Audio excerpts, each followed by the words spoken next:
Broadcasting from the business capital of the world, this is the Podcast Business News Network. Welcome back to the show. Keith Good joining us. Excited to have Keith back with us to talk more about his holistic services. And of course, I'm excited to see him. I had no idea we were back together again, but we spent months, maybe years, speaking, getting to know each other and really get a sense of this work he does. And it's beautiful. It's from the heart. It's good. Hence the pun on good. And we're just ecstatic that you're back and would love to catch up with you on your journey, how things have been doing for you. So again, it's Goods Holistic Healing is the name of the company. And where are you currently? Okay, so I'm in Walsenburg, Colorado. Haven't moved. We've settled here. We're still living in a camper, but we're settled here as far as we've purchased land. And actually, we've been working quite rapidly on getting some things going on the land. So we'll soon be settling in with a camper down there once the weather breaks completely. Last night it was below zero here, so it was pretty chilly. Wow. So yeah. So I guess I want to start out just by saying you can reach me at goodsholistichealing.com, info@goodsholistichealing.com for an email, and of course 406-272-6006 for a phone number. Beautiful. All right. Well, thank you for being here, and it's excited to talk more about you as a spiritual mentor, as a Reiki master, crystal healer. What's happening? Fill us in. Okay. Well, first I want to thank everybody for having me. I was as Jill said, it's an unexpected visit, but very pleasant at the same time. So a couple of things have happened recently. We have a place up in a place called Gardner, Colorado, that has a hall or a clinic. It's called La Clinica, and they've invited me to practice there. So we've gotten out some things to see how much people will be looking into it and seeing if they're interested in my services before we contract with them. So we've sent that out, and we're waiting for a response back from that. But I'll be at a place, like I said, called La Clinica in Gardner, Colorado. It'll probably be 1 or 2 days a week, depending on the demand. But it's exciting that I've only been here 2 months and already have a possible place to practice. So I will be going back into personal practice as well as still doing the virtual practice, and we'll see where it goes from there. Eventually, we want to get into some what I call down to earth, which is maybe some hikes or some camping experiences or something like that, where we can share people can come and share their spiritual wants and spiritual experiences with other people in the thing. Nothing has been planned on that, but we'd like to get into that, maybe even some retreats. So those are the biggest things that are going on right now, and I'm excited about all of them right now. Oh, my goodness. I love it. I love it. Fill us in. I mean, you, by the way, as a spiritual healer, people may not know a little bit about your background, but you're epitome of, healing and energy. Just when did you discover you had this talent? Just for those that don't know you yet, Keith, just tell us a little bit about that background and, what brought you here in a sense. Well, I'm not sure when I knew I had the abilities. I was drawn to this as a young child, but had to go with the status quo for many years, and didn't know where to go. And then as I grew and started questioning things, I knew that there was more to spirituality than what I grew up with. And I just started pursuing it, and things just fell in place. And let me bring out, you said, when did I start knowing I had these abilities? The truth of the matter is that everybody has these abilities. Yeah. Everybody.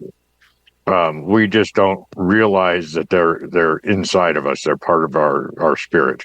So anybody, I don't profess to be a psychic, but everybody has psychic abilities. Everybody has all the innate abilities that any other person has, that people think are magical or think they are, that are otherworldly, so to speak. We all have that. One person I talked to or read from says there is no magic in this universe. It's all there. We call it magic because we are unaware of how to do it. Yeah. But it is all part of us. We are able to do any of it if we pursue it in the right manner. And really, that sort of, because I wasn't expecting to be here today, I didn't really have anything to talk about, or I thought I didn't. And then it was suggested to me to talk about going with the flow. And that's really what happens when you start finding these abilities, is you start moving with the flow of life, moving with the flow of spirit, and these things are brought out to you.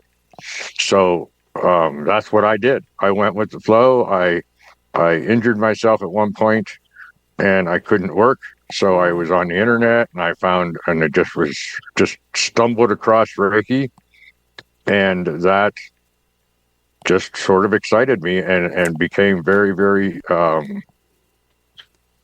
resonating with me. I mean, it just was there, and it just came and I said, this is good. And that's when I started studying that. And that was probably, I think that was 2016, maybe late 2015. Oh, it was June of 2016, because that's when I sprained my ankle really bad falling off of a semi-trailer. Oh, ow. And that's when I was laid up for 7 weeks. And that's when I started getting into, I had nothing else to do but browse the internet. Yeah, so and here you are. That's how I actually ended up with the Reiki. Yeah. And then I was put on, excuse me, earlier that year I had been directed by the powers that be, spiritual powers that be, to go on a 10-year intensive spiritual development path. And Reiki was brought to me shortly after I went on that path. It went on in February of 2016. So I have about one more year to go with the intensive. I'll never stop this. But it was rather interesting that Reiki came to me that fast.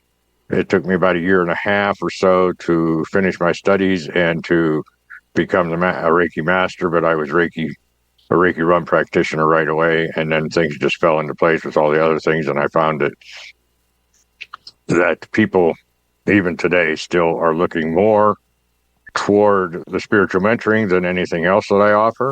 Yeah. Because they have a lot of questions. They have a lot of questions about organized religion. They have a lot of questions about their own upbringing and belief systems. And I don't tell them what to believe. I just ask them questions and stimulate thought inside of them and stimulate them finding their own truth, their own spiritual path inside of them. I'm not here to preach any particular philosophy or any particular dogma. I'm here to bring people to find their own answers. And that's really what I do with the mentoring is that. Although I will tell you that the best way to find that stuff is through meditation. So that's where the Reiki starts the energies, the mentoring starts asking the questions, and the meditation is where you get the answers to your questions.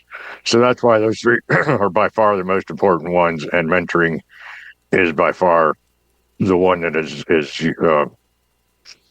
used most, or brought people come to me more about that.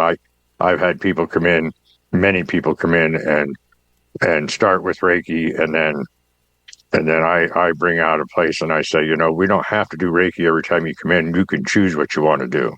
Yeah. And they all of a sudden turn right over to mentoring, because they have so many questions and so much confusion in their mind, and so much confusion in their belief systems that they don't know where to go. And then we start talking about that, and we do more mentoring than we do Reiki. Doesn't mean we don't do Reiki. We just don't do it as often as the mentoring. People would rather sit there for an hour and discuss spirituality. And I invite everybody that's watching this or listening to this to find someone. It doesn't matter if it's me or anybody, but find someone to mentor them if they choose to, if they feel they need it. And keeping in mind that mentoring is not about telling you what to believe. It is more about guiding you in the right way so you can find your own path, your own passion, your own spiritual beliefs. Yeah. It's not about somebody else telling you how. That's my biggest problem with religion, is that someone gets up in front of the congregation or in front of the whatever they call it, depending on what religion you are, whether you're in a synagogue or a mosque, and they tell you that this is the way it is. Yeah. And then, but my first question to all people that come in is, when were you taught to meditate? When you went to church or the synagogue or wherever, when did they ever teach you to meditate? And the question is always never. Yeah. And the reason they don't want you to meditate is because that takes their power away from them, because you can find your own answers. Yeah. And that's pretty crazy, but that's the way it is. Well, we all need to do a little more of that. And people don't realize, and we talked about this, but about meditation in general, some people, and I was one of those people, so I really know, I always thought meditation had to be at a place of wherever, and in a Zen type of environment, and I need all this time. No, meditation can be as simple as waking up and just doing my own little thing in my bed, and just talking to myself with my eyes closed. It doesn't have to be long, because I'm like, I have kids, I'm busy, and I make those excuses. But then I learned meditation could be a lot simpler than that. And you agree, right? It can be done anywhere. It used to scare me that I couldn't just wake up and talk to myself and relax. That counts. You better agree. It does count, because it does count. It does count. And the thing about meditation is there's many, many different types of meditation. But let's also remember that if you are, how do I want to put this? If you are waking up in the morning and not being in contact with your higher power, you are now just going through a routine that is not of the godly world necessarily. You want to stay in touch with spirit at all times. One of the things that if anybody's ever watched my YouTube channel, Good Holistic Healing on YouTube, one of the things that I say many, many times is be spiritual in everything you do. And being spiritual in everything you do is not forgetting your higher power in your spirituality and doing what you're doing for your higher power, not for you, not letting your ego run your life, not letting your materialistic world run your life, but rather let your spirit run your life. Mm-hmm. And it is said that we have 24 hours in the day. So if you take 8 hours of that for work, 8 hours of that for spiritual work, and 8 hours of that for sleep, now you have a balanced life. And that, when I say 8 hours of that for spiritual work, that doesn't mean meditating for 8 hours. And it doesn't mean it has to be 8 hours in a row. You can stop at lunch break and pray. You can stop at lunch break and contemplate spiritual things. You can stop in your mid-afternoon break and do something spiritual. And it all adds up. And it's about feeding the light instead of feeding the dark. So the more you get involved with ego, the more you're feeding the dark instead of feeding the light. Because light is spirit. Spirit is who you are. You have to remember that you are a spirit with a body, not a body with a spirit. And that is one, and we've said that several times on this program, but I think it's worth saying again. So we have to make sure that what we are doing is for our higher good, not just for the routine that society has given us, or the routine that the schools have given us, or work has given us. We have to do this. So, and the best way to do that is to find what your passion is and go for that by helping other people through your passion. And that's exactly what I do. Even when I was driving city bus, I still ran this thing, and this was my passion. And I was still helping people. And that's what I want to continue to do, is help people in whatever manner possible. And that doesn't mean you have to be a spiritual mentor to be helping other people. let's face it, school teachers are helping other people. Jill, you're helping other people by bringing this information out to the world through your podcasts. So don't think that you have to be the almighty person that has to do just the spiritual work and just be the spiritual mentor or the guru or the yogi or the whatever you want to call yourself. You don't have to be that to help other people. You can be a housewife and help other people. Yeah.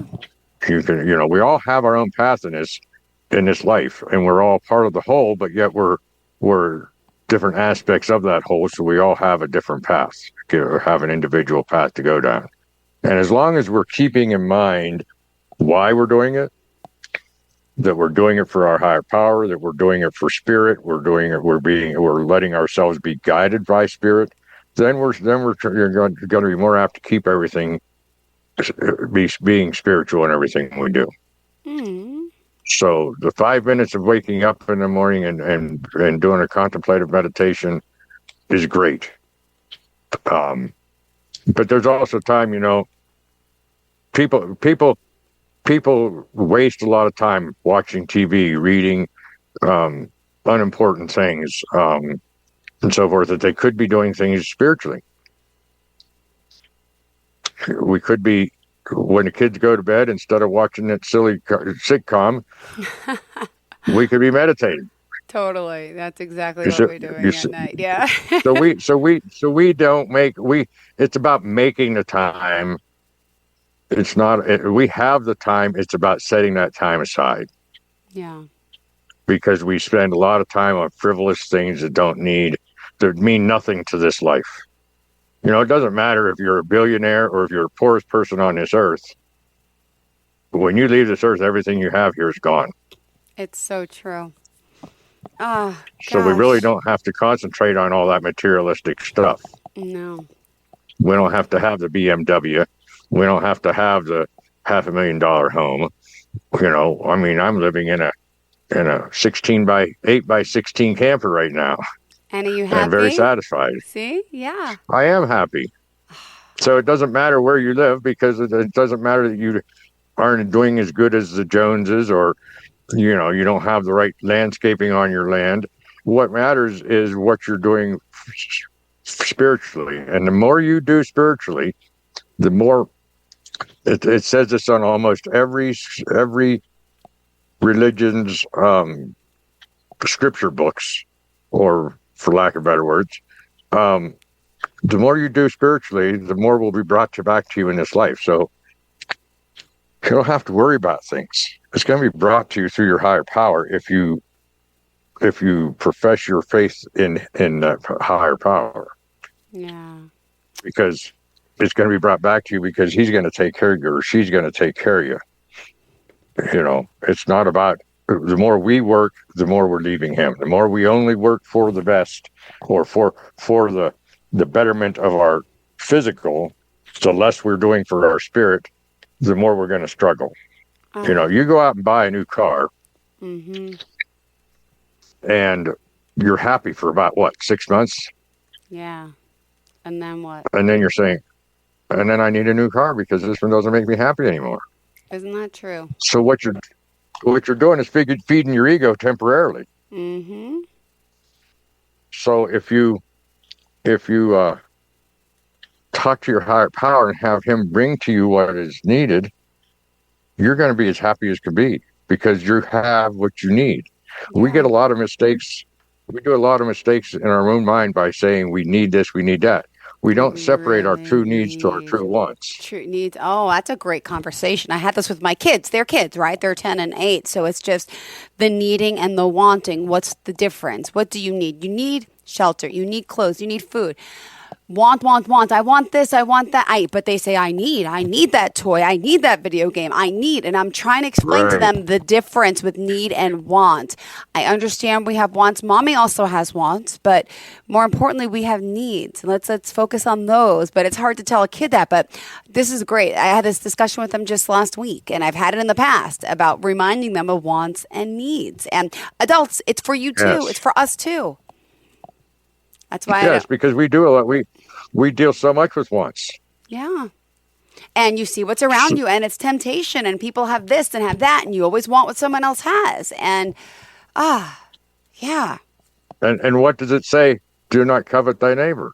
I know, part of the Bible. And that's what you're doing when you want what they have. When you say I want what they have, that's coveting them. Yeah, exactly. You're not being satisfied with what you have. Exactly. Wow. So there's a big.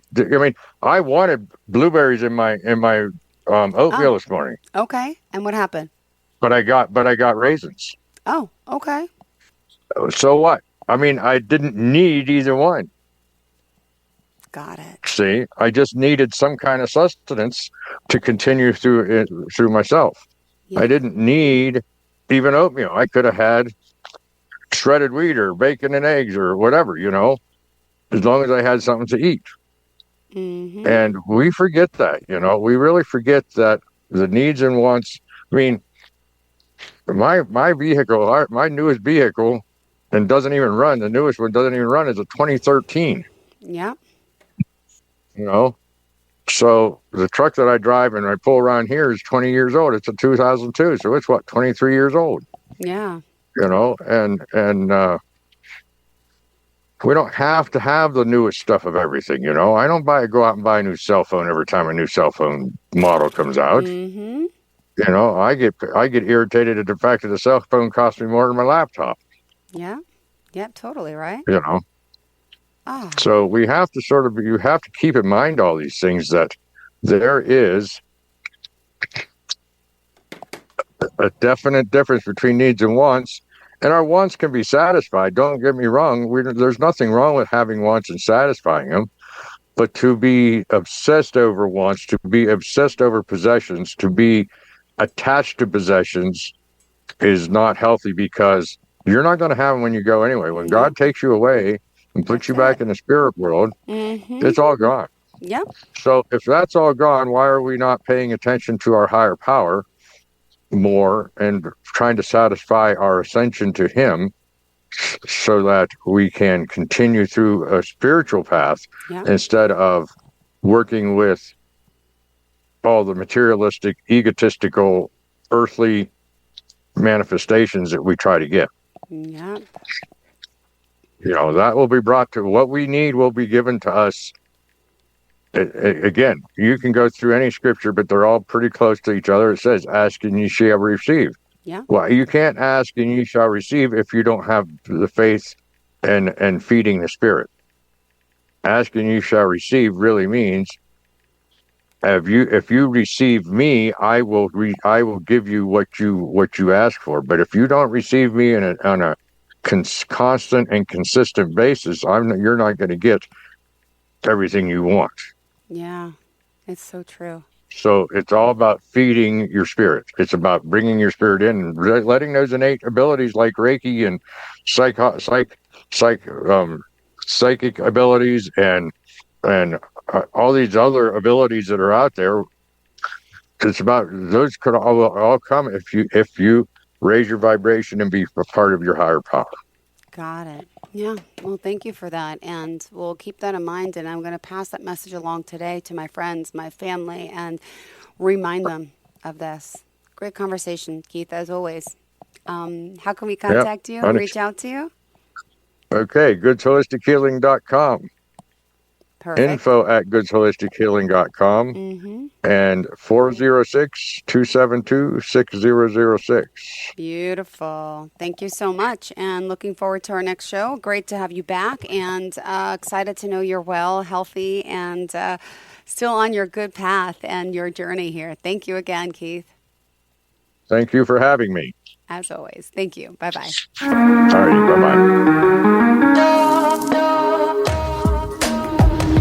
Broadcasting from the business capital of the world, this is the Podcast Business News Network. Let's go inside the mind of a 10-year-old. I should have worn those earrings today. I like those earrings. Gabby has those awesome earrings. I need to ask her where she got those, but that's just what she would want me to do.